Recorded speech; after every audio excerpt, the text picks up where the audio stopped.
नमस्कार बच्चों। आज हम प्रेजेंट कंटिन्यूस के बारे में बेसिक जानकारियाँ हासिल करेंगे। थोड़ा सा आपको ध्यान से देखना होगा।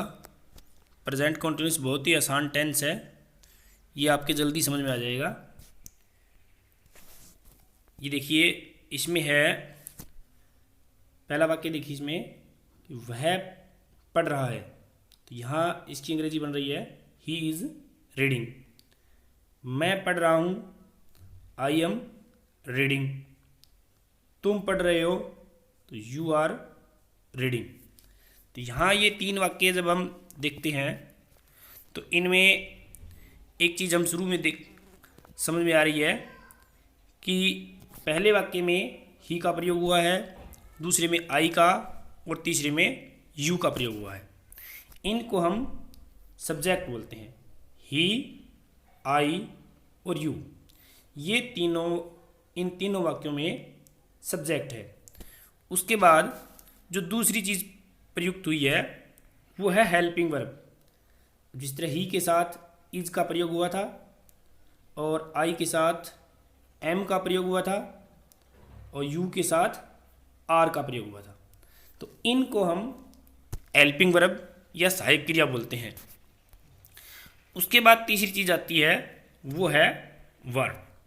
जो तीनों ही वाक्यों में रीडिंग शब्द जो आया है, ऊपर देखिए आप, जो रीडिंग शब्द आया है ये रीड से बनी हुई वर्ब है। कई बार हम इसको आईएनजी फॉर्म भी बोलते हैं या चौथी फॉर्म भी बोलते हैं। तो ये चीज़ आपको बड़ी ध्यान रखने वाली है कि अलग अलग जो हम टेंस पढ़ेंगे आगे, तो उनमें वर्ब की कौन सी फॉर्म प्रयोग होगी।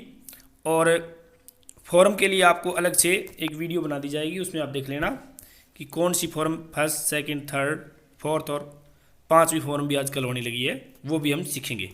वो अलग से वीडियो बनेगी, उसमें हम सीखेंगे। अब कोई भी वाक्य जब हम इस तरह का हमारे पास आ जाए कि वह जा रहा है, वह आ रहा है, वह पढ़ रहा है, वह खेल रहा है, इस प्रकार के वाक्य आ जाएं, तो हमें मुख्यतः इन तीन बातों का ही ध्यान रखना है। नंबर 1 सब्जेक्ट का, नंबर 2 हेल्पिंग वर्ब और नंबर 3 वर्ब। कई बार चौथी चीज़ भी आ जाती है जिसे हम ऑब्जेक्ट बोलते हैं। तो ऑब्जेक्ट के बारे में भी हम पढ़ेंगे, लेकिन आज हम इन तीन चीज़ों के बारे में पढ़ेंगे। कोई भी वाक्य जब हम बनाएंगे तब पहले सब्जेक्ट का प्रयोग करेंगे, उसके बाद हेल्पिंग वर्ब का, उसके बाद मेन वर्ब का और उसके बाद ऑब्जेक्ट का प्रयोग करेंगे। अभी जो हम पढ़ रहे हैं उनमें आप तीनों का ही देखेंगे। एक चीज़ और इसमें ध्यान रखने वाली है कि इज, एम और आर का प्रयोग अलग अलग आपको सीखना होगा। कई बार जो बच्चे बेसिक सीख रहे हैं उनके कई बार दिक्कत हो जाती है कि आई के साथ भी वो आर लगा देते हैं या ही के साथ भी आर लगा देते हैं। तो यहाँ थोड़ी सी ध्यान करने वाली बात है कि जो सिंगुलर सब्जेक्ट हो उनके साथ ही इज का प्रयोग करना है। सिंगुलर सब्जेक्ट भी आपको बड़े ध्यान से देखने होंगे। तो ही, सी, इट, राम, काऊ, डॉग, ये सारे क्या हैं? ये सिंगुलर सब्जेक्ट हैं। इनके साथ इज का प्रयोग होगा। दूसरी बात है प्लूरल सब्जेक्ट। जब कोई सब्जेक्ट आपके सामने प्लूरल आ जाए, यानी बहुवचन में आ जाए, तो हम आर का प्रयोग करेंगे। यानी दे, वी, यू, काउज, डॉग्स। अब ये कोई भी अगर सब्जेक्ट आ जाए वाक्य में तो वहाँ हमें आर का प्रयोग करना है, और एम का जो हम प्रयोग करेंगे वो हमेशा आई के साथ रहेगा। अब सिंगुलर के साथ कभी आप एम का प्रयोग मत कर देना बाकी के साथ। अब हम कुछ उदाहरण देखेंगे। जैसे वह खेल रहा है, तो ही इज प्लेइंग। तो यहाँ आप देखेंगे कि ही और इज है और प्लेइंग यहाँ पर वर्ब की फॉर्म आ गई है। दूसरा वाक्य देखेंगे, घोड़ा दौड़ रहा है, तो हॉर्स इज रनिंग। मैं लिख रहा हूँ, तो यहाँ आई हो गया सब्जेक्ट, एम हो गई हेल्पिंग वर्ब और राइटिंग हो गई वर्ब की फॉर्म। वे लिख रहे हैं, तो वे की अंग्रेजी बनेगी दे। अब दे यहाँ ये देखिए प्लूरल है, दे प्लूरल है, तो इसके लिए हमें आर का प्रयोग कर दिया। They are writing. इसी तरह और वाक्य देखिए आप, इस तरह हम पढ़ रहे हैं, ये वाक्य देखिए।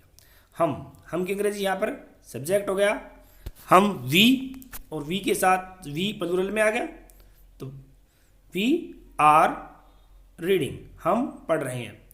अब यहाँ एक वाक्य और देखिए ध्यान से कि राम और रमेश, तो यहाँ इन दोनों की अंग्रेजी क्या बन गई, राम एंड रमेश। अब यहाँ ये दो हो गए तो ये प्लूरल हो गए, इसलिए इनके साथ आर का प्रयोग हो गया। तो Ram and Ramesh are running, घोड़े दौड़ रहे हैं। अब ये बात देखिए ध्यान से कि घोड़े यानी हॉर्सेज, अब प्लूरल है तो आर रनिंग।